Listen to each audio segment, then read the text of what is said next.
So Mark is the program director. He's been at the NFJC, National Federation for Just Communities, for 14 years. We work very closely with the NFJC, doing a lot of work in our diversity and inclusion world. So Mark, I'm going to turn it over to you. And if you have trouble sharing your screen, just let me know and I'll take it from there. Wonderful. Thank you, Althea. And thank you all for joining us, especially on such a beautiful day. Being in front of the computer looking at Zoom is, not probably how most people want to spend their time, but these are important conversations, and this is an important time in our nation's history. Movement is really starting to take hold, and we want to capitalize on that. And I thank you all for being here. I also want to recognize that Zoom is, while it's an efficient way to do this, it's not the ideal way. I don't know if most of you are, class members, odds are you were part of our Diversity Day work in the past. And we really enjoy that time being with people face to face, creating that genuine connection. And I recognize Zoom isn't that. So thank you for your patience and your understanding. Hopefully there'll be time for questions at the end. And, if you do have any questions, please feel free to ask. Let me just interject for a second. So as some of you have been on many of these with us, so I forgot to mention, we have you all muted and you cannot unmute yourselves. We do that because there could be a dog barking or a kid crying or something. So, but the chat room is open. So please feel free to put your questions in the chat room. Mark, don't worry about reading the chat room. I'll monitor that for you so you can put it on your presentation. Thank you. Yeah, in advance, I have 3 kids here, a dog and a cat. So if you hear any chaos in the background, please bear with me. My daughter and my dog just walked by. So, yeah, I really want to thank you all for being here and for your attention. As Althea said, I'm the program director at the National Federation for Just Communities of Western New York, and I've served in that role for a long time. And ours is, I don't know if I explained it when we did our programs, ours is a national group, obviously from the name. And we work with 14 affiliates across the country to address issues of inequity, of injustice, of racism, bias, and bigotry. And really, I wanted to use today's presentation to kind of give, knowing what your next few sessions are going to be, kind of a background and kind of a rationale for a lot of this work, as well as some ideas as what can be done. Because,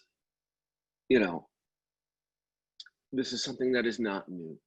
It's something that is shameful. It's something that our country has been dealing with since before its founding. And it's 2020. And we're still feeling the need to have these conversations. I'm ready for action. I'm ready to put myself out of work. That would be really, really great if we can get people to make the types of interpersonal, cultural, social, and systemic changes that are necessary to put agencies like mine out of business. That would be amazing.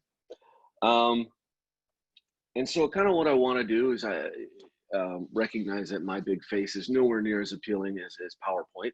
So I'm going to launch just a slideshow now to kind of sum up where my agency is and what we practice and what we talk about in terms of racism, in terms of oppression, in terms of inequity, and in terms of systemic change.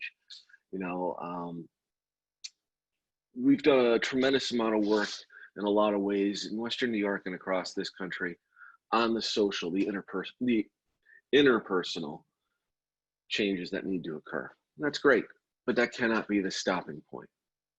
And I'll talk more about that in our presentation, because what we're actually looking for is rubber meets the road, boots meet the floor, do the hard work of organizing, petitioning, demanding, not saying no, and making that change occur as a people, as a region, as a country, and as a society.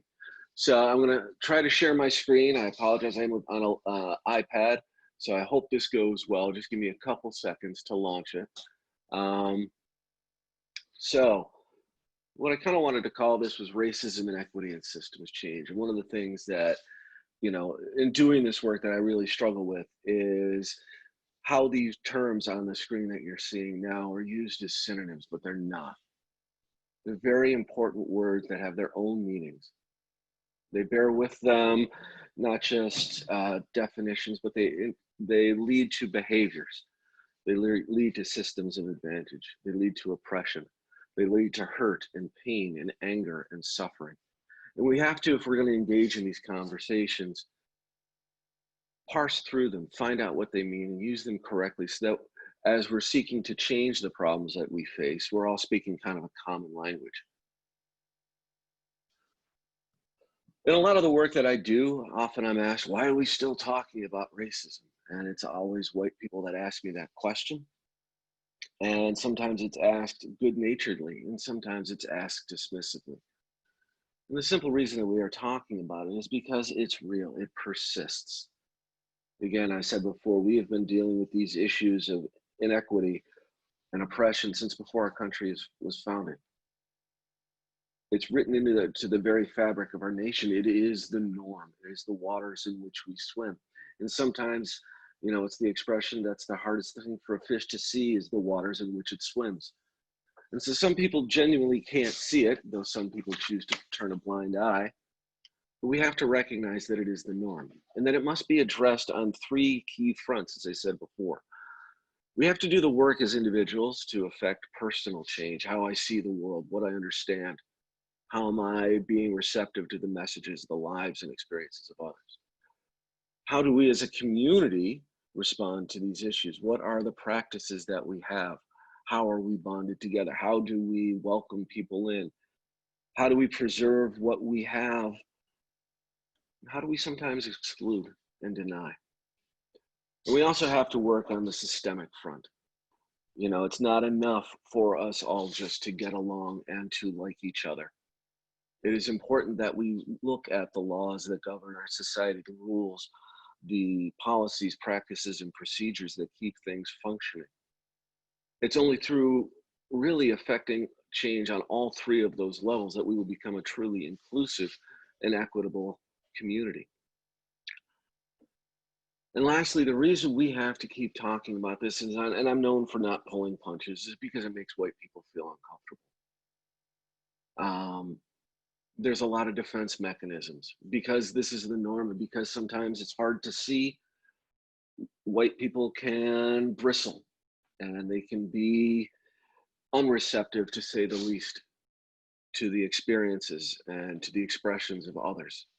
And I'll talk more about that later on in the presentation.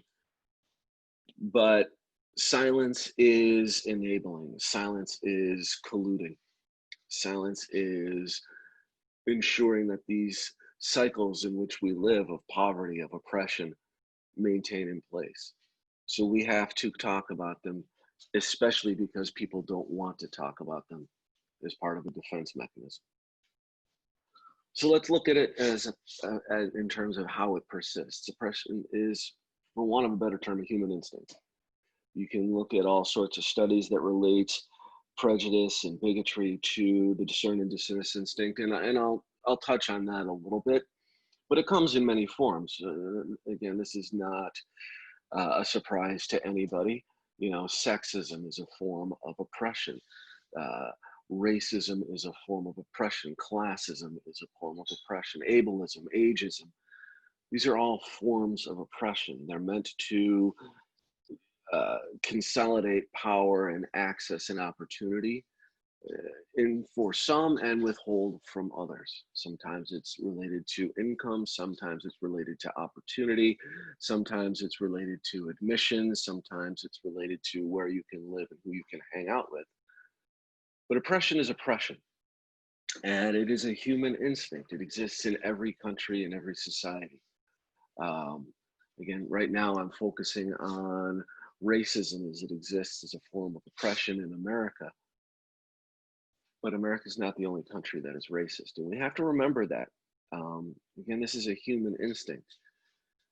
And again, I said before, it has its roots in the discern and dismiss instinct and about individuals' perceptions of safety. That's really what it boils down to. As human beings, we feel most comfortable, most safe with those who reflect our identities back to us, with whom we think we have identity in common. The flip side of that is those who we don't have those things in common with can be perceived as threats. And so we hold close and we seek solace and comfort in those who we think are like us, and we tend to, as human beings, push away those who are not. We don't even think about it. When we're doing our workshops, if you sat through this, and I'm repeating myself, I apologize, but if you go to in the old pre-COVID days, if you go to a workshop or a seminar and you're by yourself, odds are the first thing you're going to do is look around for someone you know.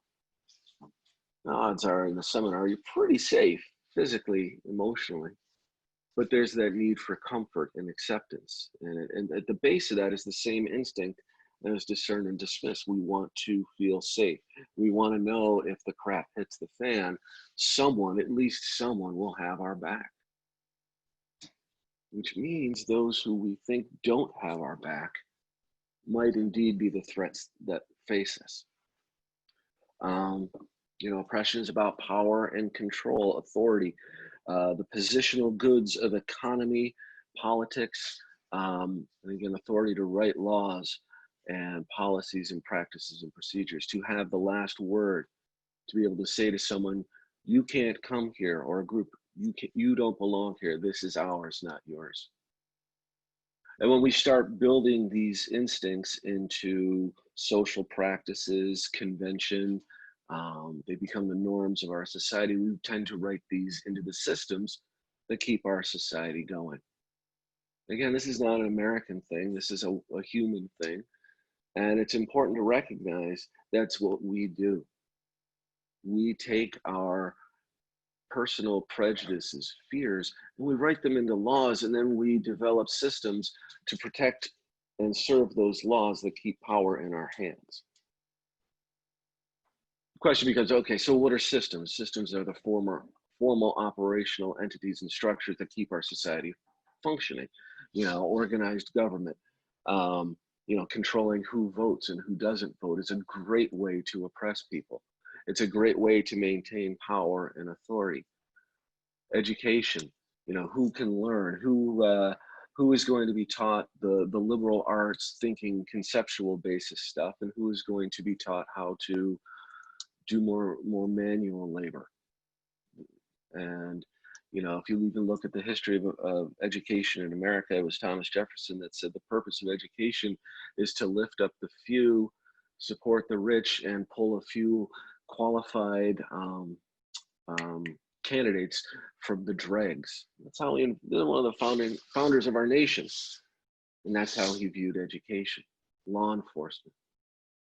It's undeniable that this isn't in the news right now, and we can talk a lot and at length about that. But it is a structure that maintains not just, well, let's put it this way: the motto of protect and serve. Who is being protected? Who is being preserved? Who is being served?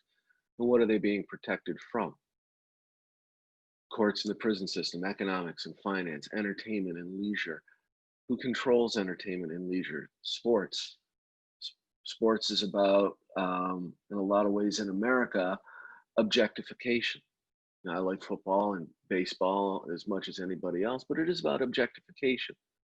And while those players make a tremendous amount of salary, really they're not considered real people. They're just objects. And very, very few of them ever earn that determinative stake, that equity that says, I'm going to buy this team. I'm going to lead this. An industry. Where do we work? What do the companies we work for look like? Who do they hire? Who do they fire? Who do they promote? How do they recruit? What do they sell and how do they market it? There's just a few examples, but it's undeniable if we pick every single one of them apart, we can look at what are we can throw in any form of oppression, but what are the racist underpinnings in all of these? And it's a graduate level class, but it's a real one. And these are real conversations that we need to have if we're going to affect systemic change. Racism persists because it's part of that human process. I said before, oppression is a human instinct. We are all hardwired to have stereotypes.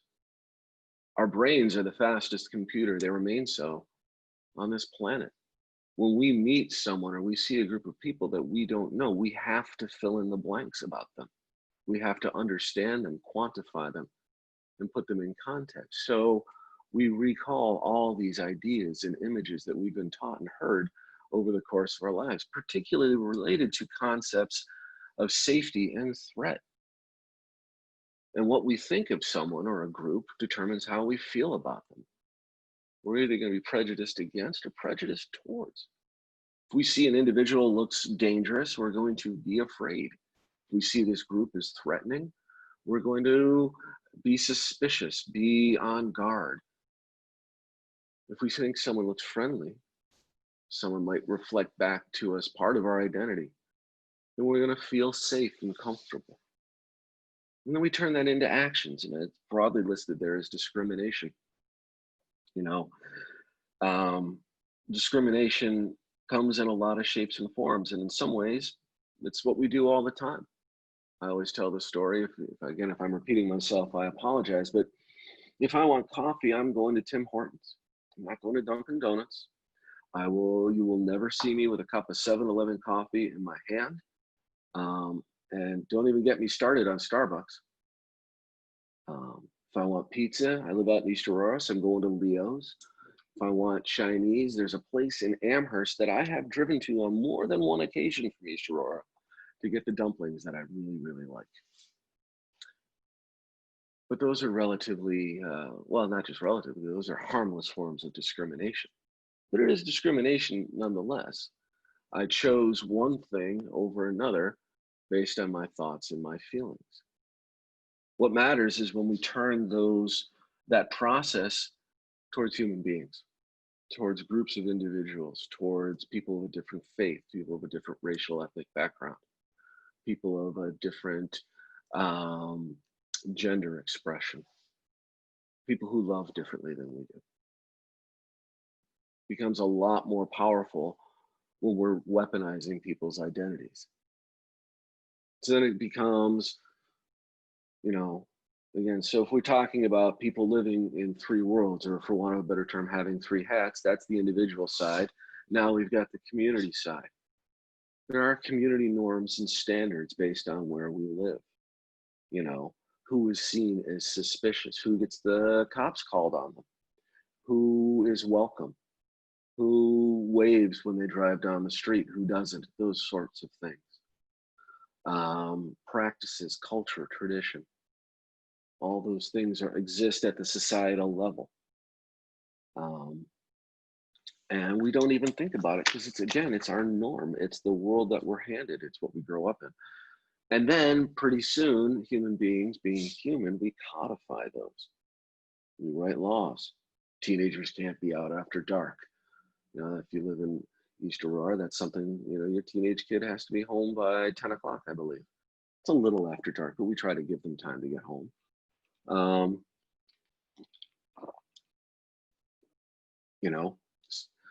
We tend to, again, write those laws that say you can come here, you can't come here.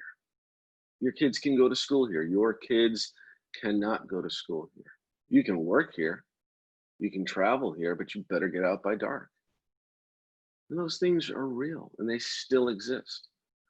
I had a facilitator of color who came out to my house for a barbecue. We had a lovely time, but he was from the South, and his experience told him that when the sun went down, he had to get out of my town. Okay. Now, that's not written into the laws anymore. But if we take a few steps back, culture and tradition, community norms, it's still there. And all of these things add up to inequalities, people not having the same. It's rather self-explanatory. And we see that in our schools. What schools have no textbooks, which schools have great ones, which schools have broken desks, which ones have those really great ergonomic ones that you're constantly comfortable with. But it also takes it to that next level of inequality. And equal for so long has been the goal, but we really have to look at inequity as being, the long-term, this is what America wants to be. Because inequity is being denied an ownership or determinative stake in the community. I can't vote, so I can't determine. I can't earn enough money, so I can't curry favors with the politicians. My religion is not accepted, so I don't even get invited to the spaces where ecumenical work is done. Things along those lines. And in Buffalo and Western New York, like the rest of the country, those things still exist. They persist. And so it's incumbent upon leaders to take a real collective look at ourselves and ask, what is the norm? If you grew up in Buffalo, if you spend maybe 10 minutes here, you'll recognize the first word, segregation. I grew up in what is now called the Elmwood Village, but back then we tactfully, or tactlessly actually, called it the Upper West Side, because we had to distinguish it from the Lower West Side, because, you know, let's just be honest, that's what we had to do in the 1980s. Now, segregation's a buzzword that a lot of people like to talk about, self-segregation. Oh, they always throw in quotation marks, they choose to live there. Well, that's, again, human instinct. We cannot be fooled by the instinct of self-segregation. It exists because, like I said before, we all want to feel safe. We all want to feel protected. And especially as some people are given very clear messages that they don't belong, that they are not welcome. Self-segregation ties into that protective instinct. But what I'm talking about is the enforced segregation. Now, we don't have that so much in laws anymore, but we do see it as a societal factor. I think it was only a couple of years ago, a mixed race family tried to move into, I believe, pardon me if I'm getting this wrong, South Buffalo, and got their house graffitied and even lit on fire. Yes, there were other factors at play, but let's not deny that that was really the case. And that's not a unique experience. There's less violent forms of social pressure. Families that move and are said, oh, they are questioned, what are you doing here? Or they're told by members of their own community, what are you doing? We don't go there. That's not for us. Do you think you're better than us now? That's how societies reinforce segregation. That's how people do it. But it's also undeniable that Buffalo, especially since the really the early 60s, has undergone a tremendous amount of white flight. Partly because of the GI Bill coming out of World War II, partly because of the increased size back at that time of the Black middle class moving outward away from downtown. But Buffalo has been an area of tremendous white flight. And it's responsible in large part for the amount of sprawl that we have in Western New York. One of my favorite nonprofits in the city is the Partnership for the Public Good. And I don't know if you had the opportunity to hear Sam McGavern talk about the sprawl that exists in Western New York. It's completely unsustainable. We do not have the wealth, we do not have the population, and we don't have the jobs to maintain suburban life out as far as Clarence. It's built on a house of cards. That's why recessions hit us so hard. But why is it maintained? Because people want to get away as far away as possible. But the result of this inequity is that we see the result of the segregation is we see incredible inequity. And if we drive through the city, we can look at housing. What are the opportunities? What are the conditions? Schools. Again, what are the opportunities? What are the conditions? You know, I was one of the first generation of students bused across the city, which again is one of those things where A for effort, F for reality. No work was really done to build community, but it was a good idea on paper, and the school district did a lot of work to try to make it positive. But right now we see tremendous inequities amongst the quote unquote good city schools, the city honors, the magnet program, and the others. But we also see tremendous inequity between the city schools and the suburban schools, the first ring and the second ring suburbs. Also inequities in jobs and opportunities. one of the buzzwords for jobs that you see a lot of times in the Buffalo Want ads is, even for entry level positions, must own your own car to apply. Okay, but what's the flip side of that? Well, it's one of those things where if you don't own your own car and you can't afford your own car, it's very hard to work your way out of poverty because you're reliant on lower paying jobs. You're held in place. You don't have the access. You don't have the opportunity. Access to resources. you know, Again, the city and the county do a tremendous job of trying to take care of the population, but there are undeniably, excuse me, there are undeniably, for example, in the wintertime, areas of the cities that get plowed first and areas of the city that gets plowed last.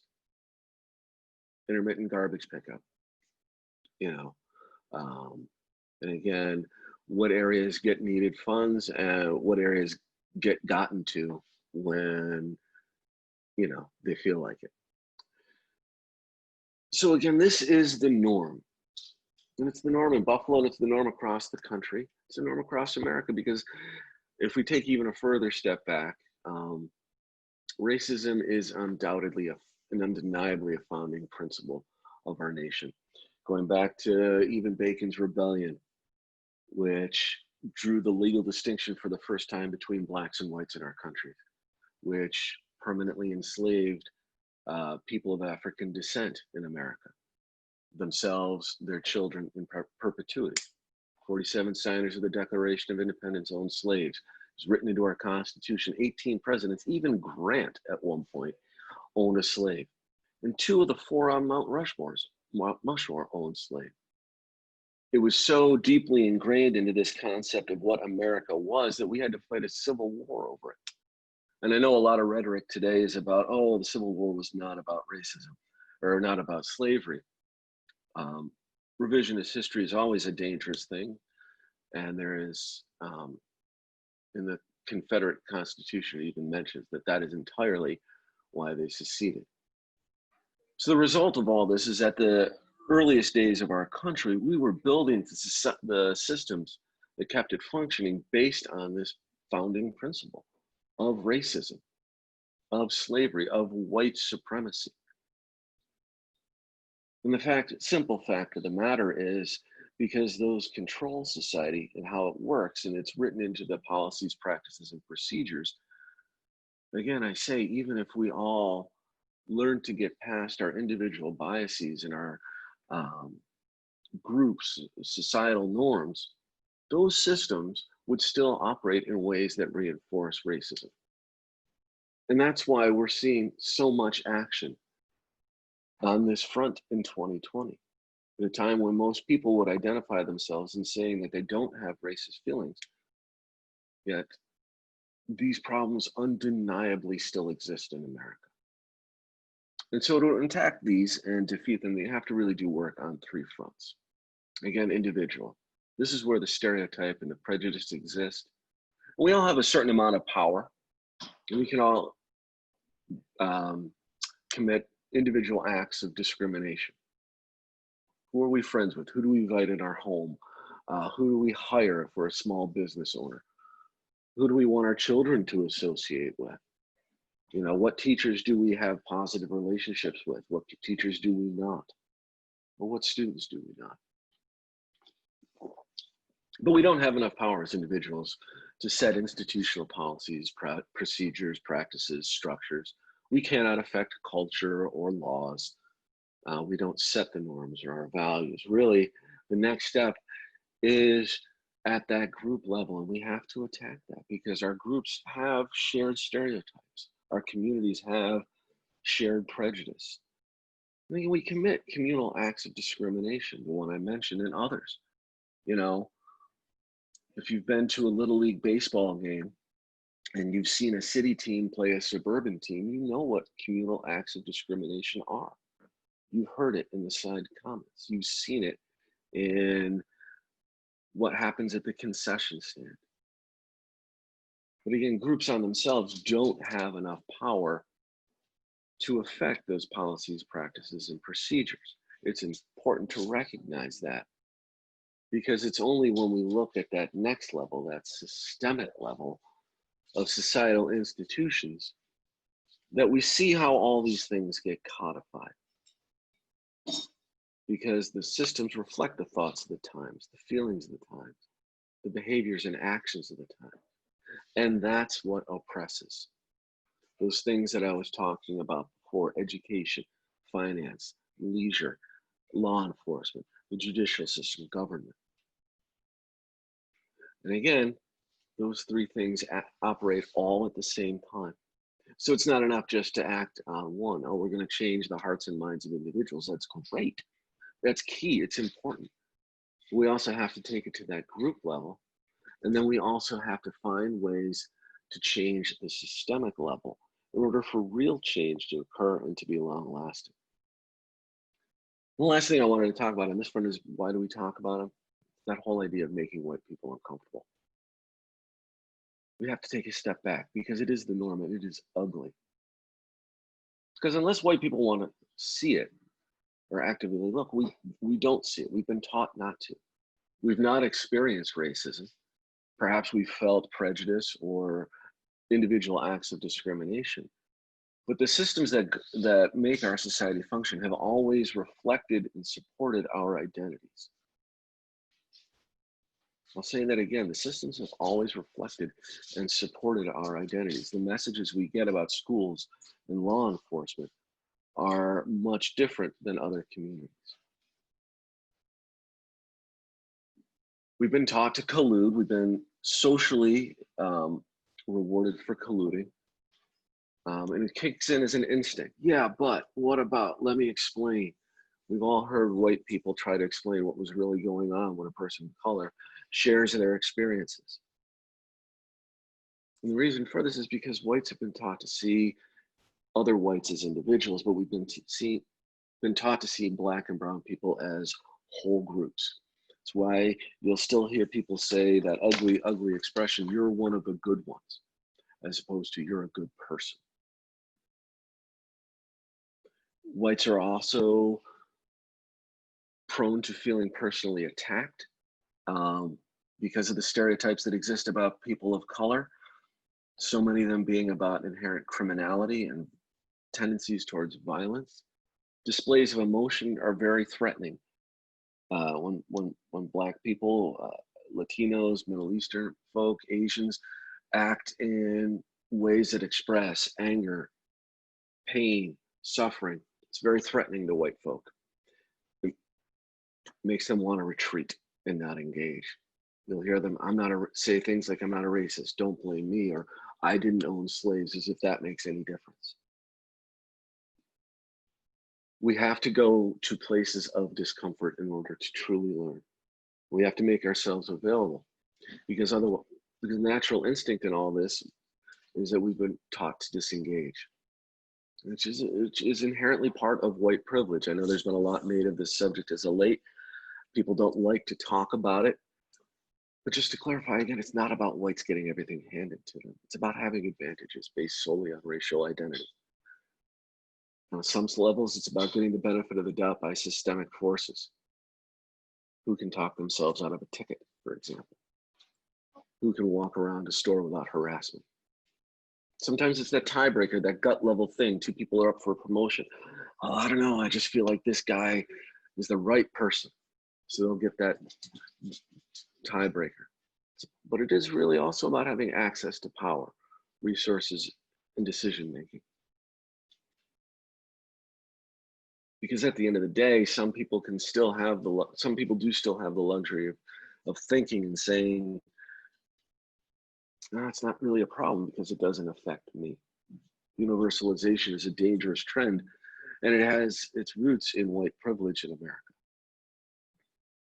But again, I said before, disengaging is silent collusion. And so we have to find ways to engage.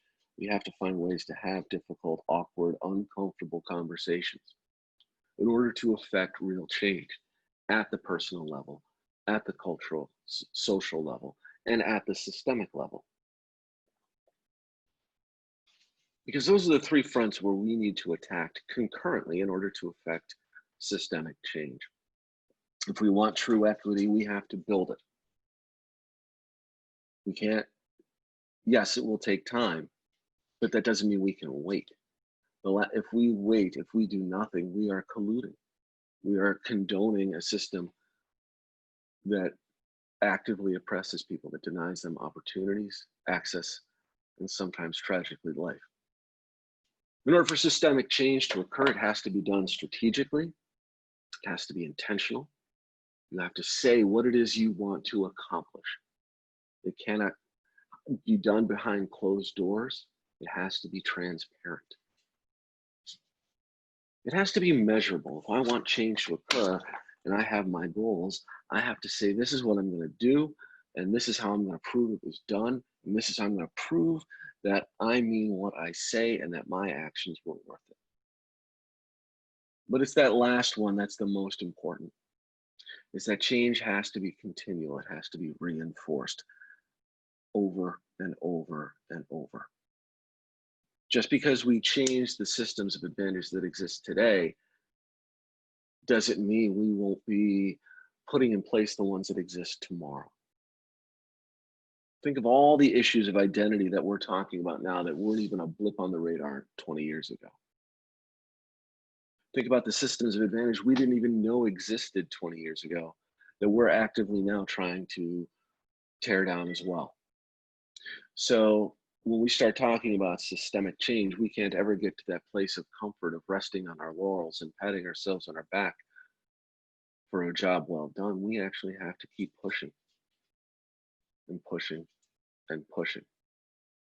You know, I'm not a quote person. I don't like to rely on them.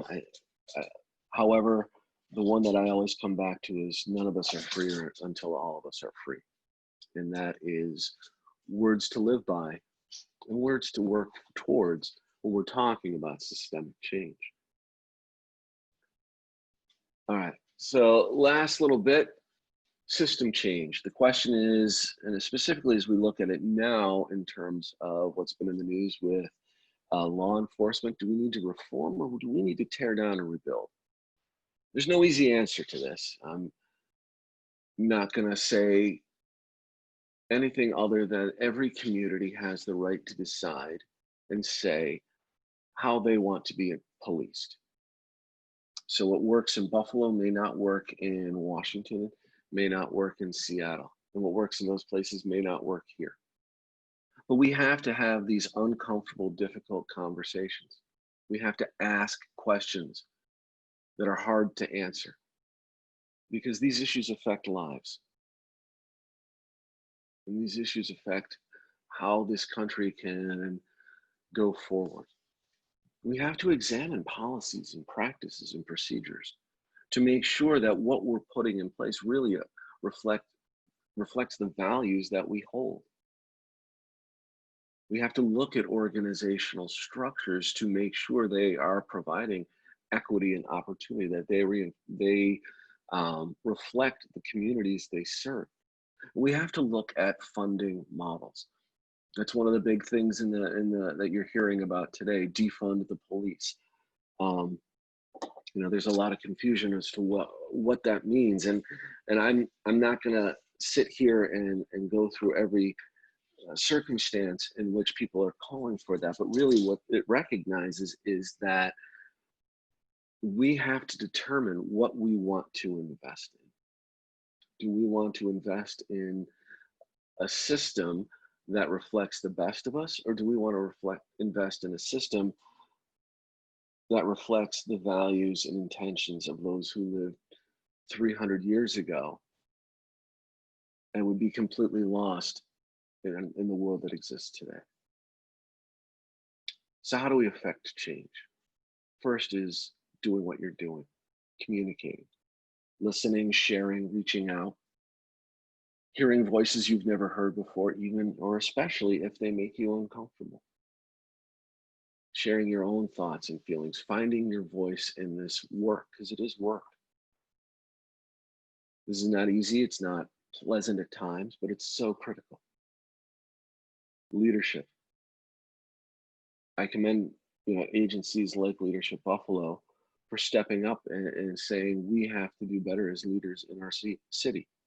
We're going to provide a forum for people to come together so we can determine and finally be who we say we are. We need that in civic leadership. We need it in religious leadership. We need it in government leadership. We also need to participate. We need to stand up, be accounted for.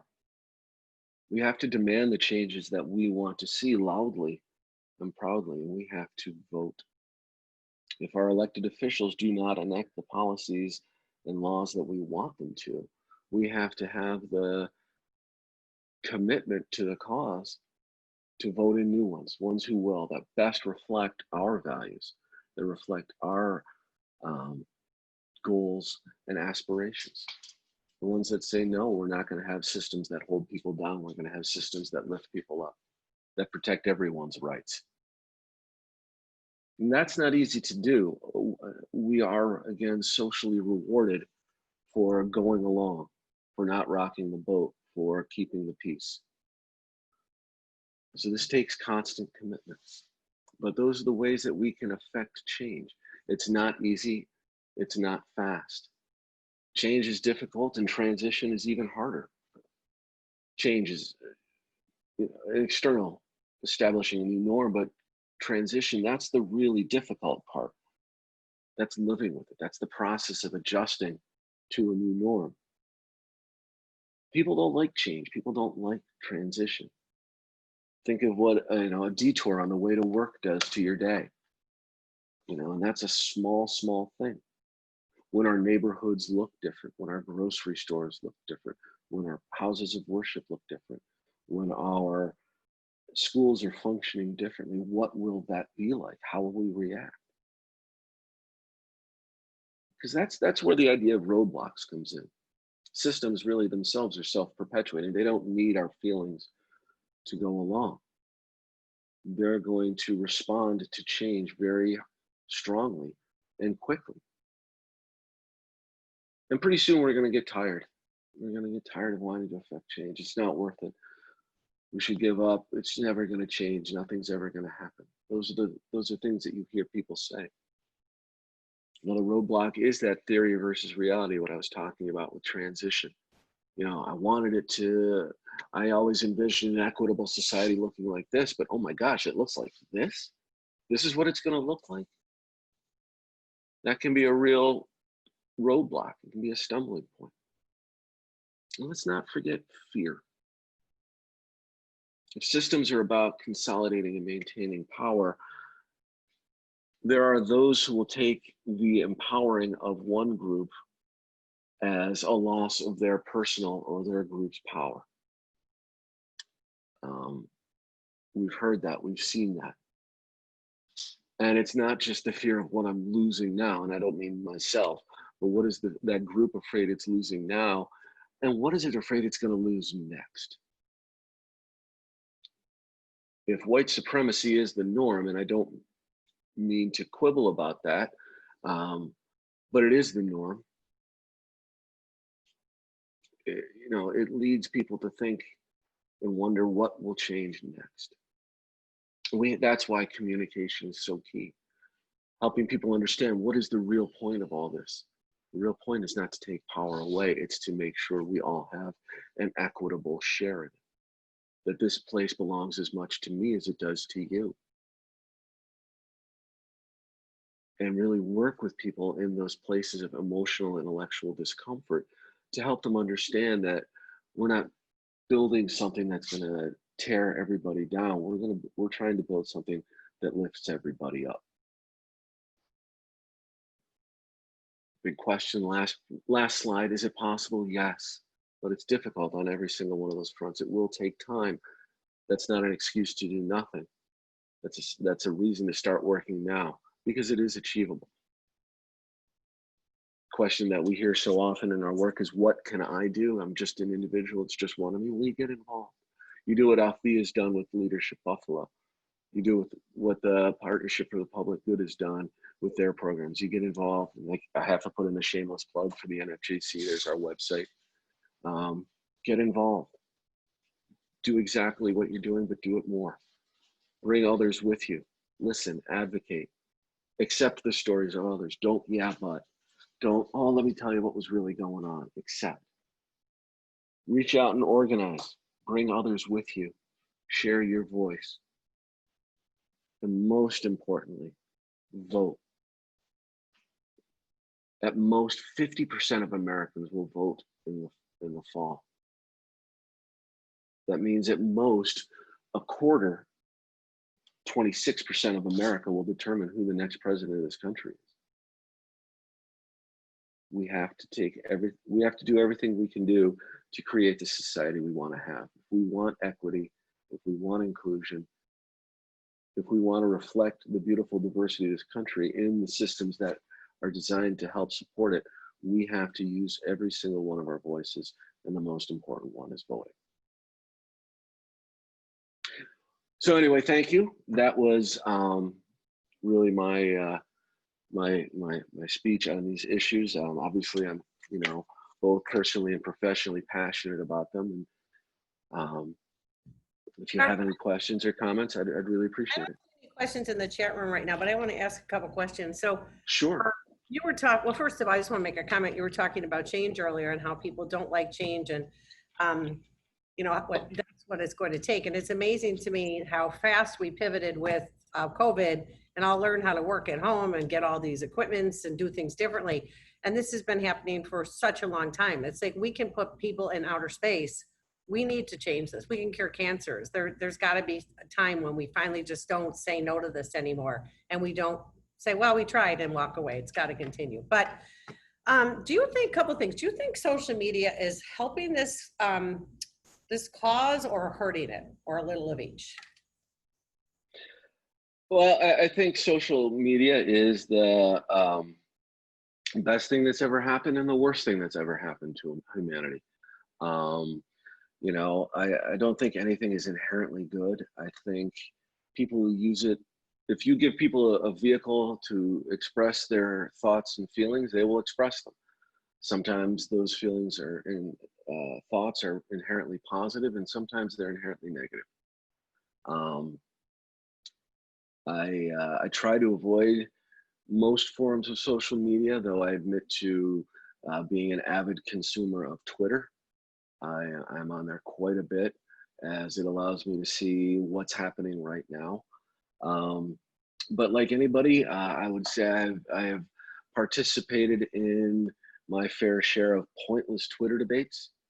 And so I think what we really might want to consider, those of us who are trying to affect long-term systemic change, is, I'm not a big fan of oaths, but it's maybe a common code of ethics and behavior. How can we best put out messages? How can we best create spaces for people to share their experiences? And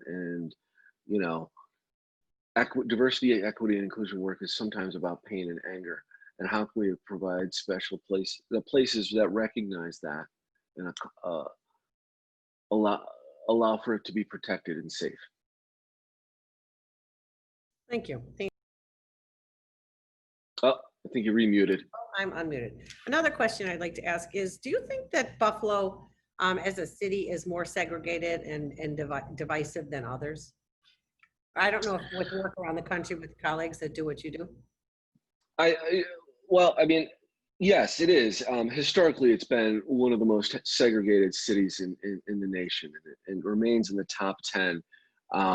It's now that we've had such an large immigrant and refugee population coming in, and the models don't look the same as they do look necessarily in other cities that don't have such a large immigrant and refugee population.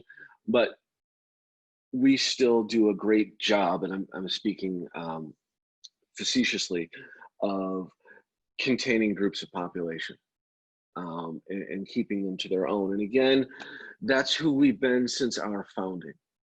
We have places of integration in the city. by requirement. You know, it might be a socioeconomic thing. You look at places of segregation, integration, say in South Buffalo, even Lackawanna. A lot of that is due to socioeconomic requirement, but there are very few places in Buffalo where people actively choose to live in integrated society neighborhoods. You know, the Elmwood Village, for example, that being the primary one. North Buffalo being in other areas, parts of North Buffalo, but certainly not all of it. Thanks. Thank you for sharing that.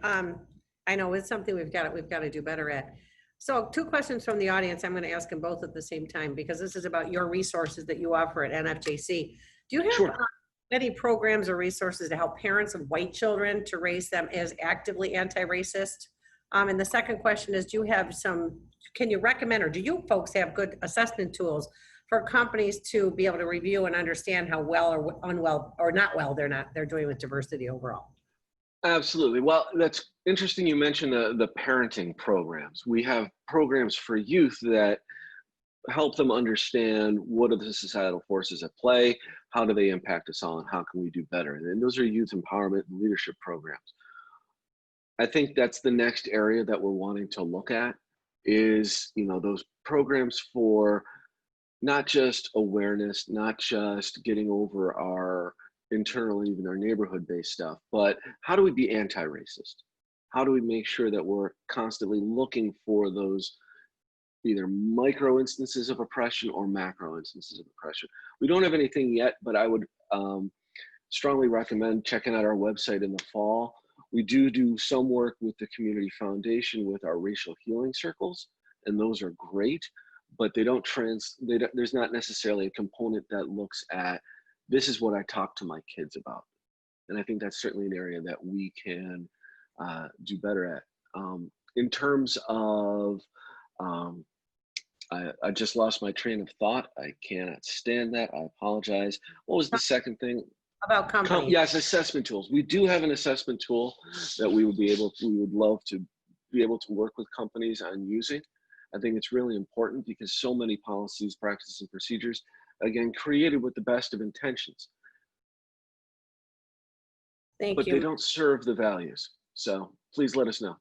Thank you. And any of you, that's their website that Mark showed before, but we can certainly place you in touch with the NFJC if you're interested in doing some work with the organization. So we are just about out of time, but I just want to end by thanking Mark for being here with us today and excuse me, and really sharing your knowledge. You've been doing this work for a long time. Even though you're a white male, you do have a great background in this work, working with your colleagues. So we have some very informative and great, because we want to continue these conversations and we want to get ourselves in those uncomfortable conversations so we can become better. And I can't believe the things that I've learned just in the last few weeks. And I thought I was pretty well informed and pretty open-minded, and I'm not. So there's a lot of work we can all do as individuals. So I think we did a racial literacy training yesterday. It was a 2-hour program. We will be offering another one in August and another one in September, and probably a few more based on the interest that we have. But something that we learned yesterday, just things that you can do, keep in the front of your mind, ask questions, self-assess, listen, acknowledge, learn, speak up, advocate, educate, and most importantly, use your platform. So again, I thank you all. Please visit our website to see the next town halls coming up. Mark, thank you again. Best of wishes to you, and everybody stay safe, stay well, stay positive, and be kind to each other. Thanks. So thank you all. Thank you all. Have a great evening.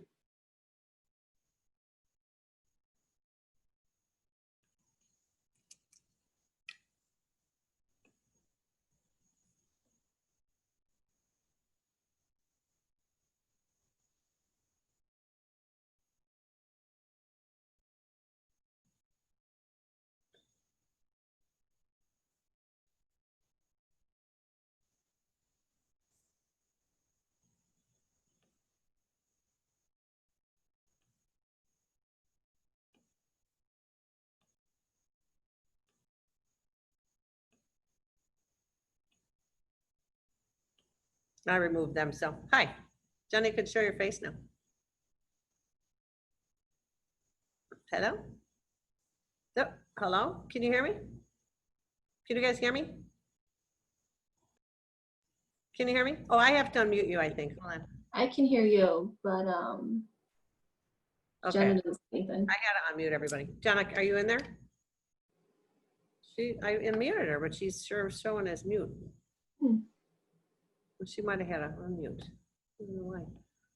Well, she might be doing something with Hendrix, but you know, he's got a, he's not the best presenter in the world because he's got this voice that's very like a bedside manner.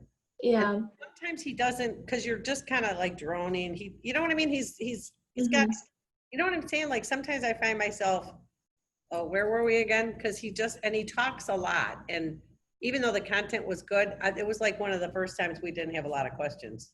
Yeah. So, but I think it's a hard topic to kind of ask questions about too, because it's so much like history and just like general explanation of things. Yeah. At least that's how I felt about it. I'm glad he put some tools at the end because that was really so cool. Right. All righty. Well, you ladies have a lovely evening and weekend. Me too. See you. I'm probably going to do the Zoom from home with you guys, and then Okay. depends on what my morning looks like, and then we'll go from there. Okay? Okay, cool. Sounds good. Okay. You too. If you need to talk, you know where to find me. Okay, thank you.